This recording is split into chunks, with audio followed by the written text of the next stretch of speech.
नमस्कार.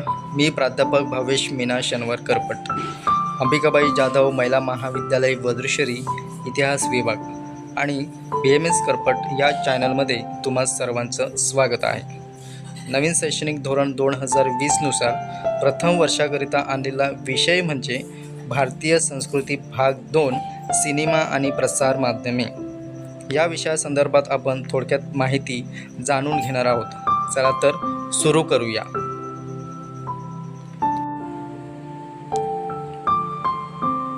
लोकप्रिय सिनेमा म्हटले की प्रेक्षकांचे मनोरंजन करणारा, मोठ्या प्रमाणावर रसिकांना आकर्षित करणारा व विविध भावनांचा मिलाप असलेला सिनेमा असतो. या सिनेमांचे अनेक प्रकार आहेत. ते म्हणजे action cinema, romance cinema, comedy cinema, थरारपट आणि रहस्यपट सिनेमा, भयपट सिनेमा, विज्ञानकथा सिनेमा, ऐतिहासिक आणि पौराणिक cinema, biopic cinema, animation cinema असे विविध प्रकार असतात.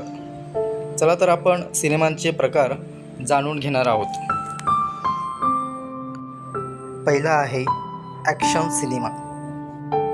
ॲक्शन सिनेमा हा साहस, गतिशीलता आणि थराराने भरलेला असतो. यात झुंज, पाठलाग, स्फोट, धोकादायक स्टंट आणि नायकाची संघर्षमय कथा असते.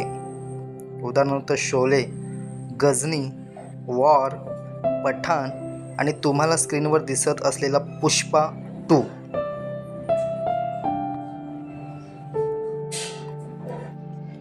त्यानंतर आहे रोमांस सिनेमा.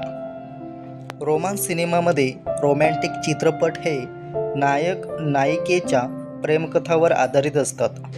यात भावनात्मक गुंतागुंत, संघर्ष, त्याग, प्रेमाची जाणीव आणि हृदयस्पर्शी करणारे प्रसंग यामध्ये असतात. उदाहरणार्थ आशिकी 2. त्यानंतर आहे कॉमेडी सिनेमा. कॉमेडी चित्रपट हे प्रेक्षकांना हसवण्यासाठी आणि तणावमुक्त करण्यासाठी असतात. यात हलकी-फुलकी कथा, विनोदी संवाद आणि मजेशीर पात्रे असतात. उदाहरणार्थ स्क्रीनवर दिसणारे सर्व विनोदी चित्रपट.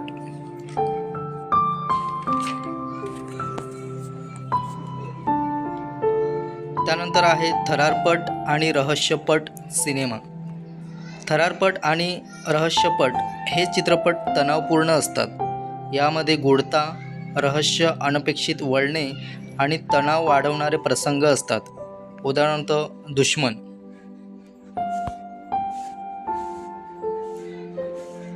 यानंतर आहे भयपट सिनेमा. भयपट सिनेमा हे प्रेक्षकांमध्ये भीती आणि गूढतेची भावना निर्माण करतात. भूत, आत्मे, रहस्यमय शक्ती आणि अंधश्रद्धा यांचा प्रभाव यामध्ये असतो. उदाहरणार्थ राज आणि कंचना.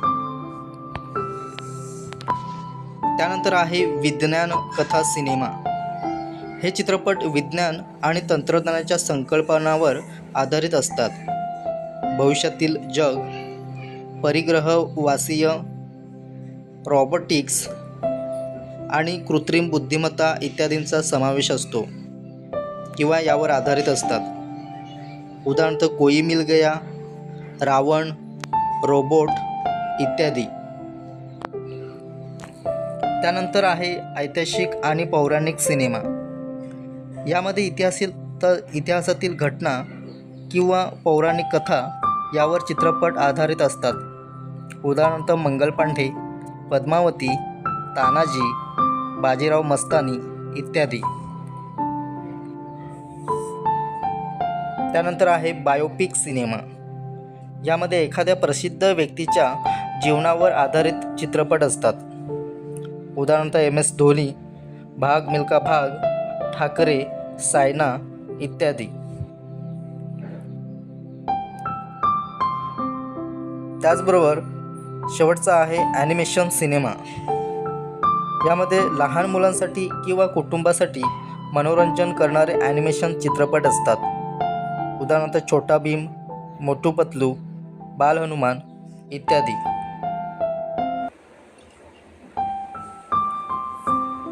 त्यानंतर पाहणार आहोत आपण सिनेमा आणि राष्ट्रवाद.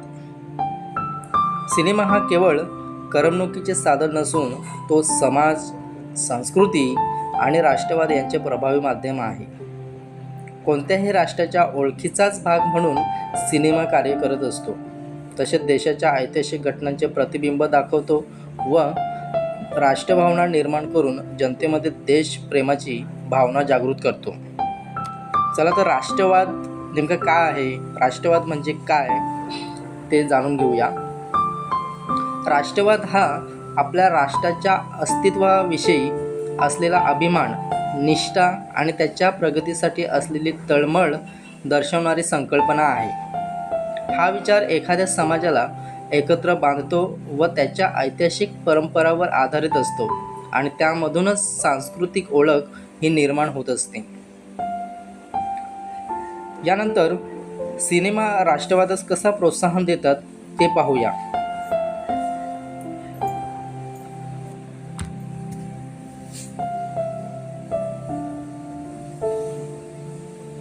यामध्ये ऐतिहासिक चित्रपट आणि स्वातंत्र्य लढा. भारतीय सिनेमात अनेक चित्रपट स्वातंत्र्य लढा आणि देशभक्तीवर किंवा राष्ट्रभक्तीवर आधारित असतात. उदाहरणार्थ लगान, भगत सिंग आणि मंगल पांडे हे चित्रपट भारतीय स्वातंत्र्य संग्राम आणि वीरांच्या कथा सांगतात. तसेच या चित्रपटांमधून राष्ट्रप्रेम आणि बलिदानाची भावना प्रेक्षकांमध्ये निर्माण होते. त्यानंतर आहे युद्धपट आणि देशभक्ती. युद्धावर आधारित चित्रपट देशभक्तीचे उत्कृष्ट उदाहरण आहे. उदाहरणार्थ बॉर्डर, उरी हे चित्रपट भारतीय सैन्याच्या शौर्याची गाथा मांडतात. अशा चित्रपटांमुळे देशाच्या संरक्षणासाठी झटणाऱ्या सैनिकांविषयी अभिमान निर्माण होतो. त्यानंतर आहे सामाजिक राष्ट्रवाद आणि एकता. राष्ट्रवाद केवळ युद्ध किंवा संघर्षापुरता मर्यादित नाही, तर तो सामाजिक ऐक्य आणि विविधतेतील एकता देखील दर्शवत असतो. उदाहरणार्थ Swades, Chak De India, my name is Khan यासारख्या चित्रपटांनी भारताच्या सांस्कृतिक एकतेवर भर दिलेला दिसतो. तसेच स्वदेशमध्ये परदेशात राहणाऱ्या भारतीयाला आपल्या मुळांकडे ओढ वाटते, तर चक दे इंडिया हिंदू मुस्लिम ऐक्याचे उत्तम उदाहरण आहे. त्यानंतर आंतरराष्ट्रीय स्तरावर राष्ट्रवादाची ओळख. भारतीय चित्रपट फक्त देशाच्या आतच नव्हे, तर राष्ट्र पातळीवर किंवा राष्ट्रीय स्तरावर भारतीय संस्कृती आणि राष्ट्रवादाचे प्रतिनिधित्व करतात. उदाहरणार्थ गांधी, RRR यासारख्या चित्रपटांनी जागतिक पातळीवर भारतीय राष्ट्रवाद आणि संस्कृतीची छाप पाडलेली दिसते.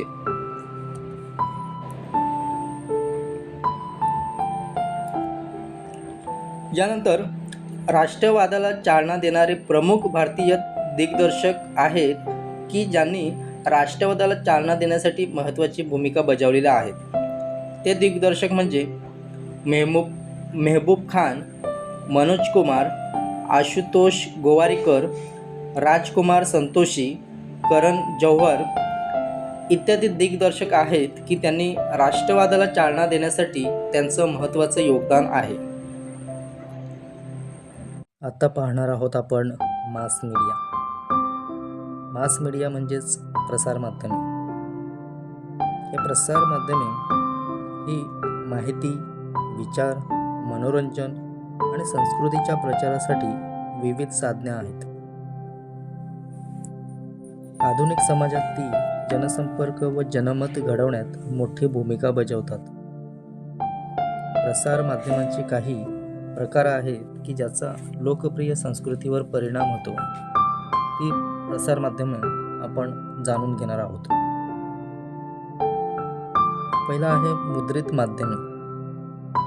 यामध्ये वृत्तपत्र, मासिके, पुस्तके आणि पत्रिके इत्यादींचा समावेश होतो आणि याचा सामाजिक व सांस्कृतिक विषयांवर जनजागृती, साहित्य, कला आणि फॅशन यांना चालना, विचारधारा व जनमत निर्माण करण्यास मदत होते. तसेच स्थानिक आणि आंतरराष्ट्रीय विषयांवर चर्चा देखील होते. इत्यादी गोष्टींवर या प्रसारमाध्यमांचा परिणाम होत असतो. त्यानंतर आहे दूरचित्रवाणी व सिनेमा. यामध्ये TV वाहिन्या, चित्रपट, वेब सिरीज इत्यादी गोष्टींचा समावेश होतो किंवा माध्यमांचा समावेश होतो. फॅशन, जीवनशैली व भाषेवर प्रभाव, तसेच सामाजिक मुद्द्यांविषयी जागरूकता, करमणुकीच्या नव्या संकल्पनांना चालना, त्या गोष्टींचा प्रभाव या प्रसार माध्यमांच्या माध्यमातून पडत असतो. त्यानंतर आहे रेडिओ आणि ध्वनिमुद्रण. यामध्ये FM radio, podcast, audio books या प्रसार माध्यमांचा समावेश होतो. यामध्ये संगीत आणि नवीन कलाकारांना प्रोत्साहन, स्थानिक बोलीभाषा आणि संस्कृती जपण्यास मदत, सामाजिक आणि राजकीय विचार प्रवाह पोहोचवण्याचे प्रभावी माध्यम, तसेच कथा आणि विचार मंथांच्या नव्या धाटणीला चालना इत्यादी गोष्टींवर या प्रसार माध्यमांचा परिणाम होत असतो. नेक्स्ट आहे डिजिटल आणि सोशल मीडिया. यामध्ये फेसबुक, इंस्टाग्राम, ट्विटर, यूट्यूब इत्यादी माध्यमांचा समावेश होतो.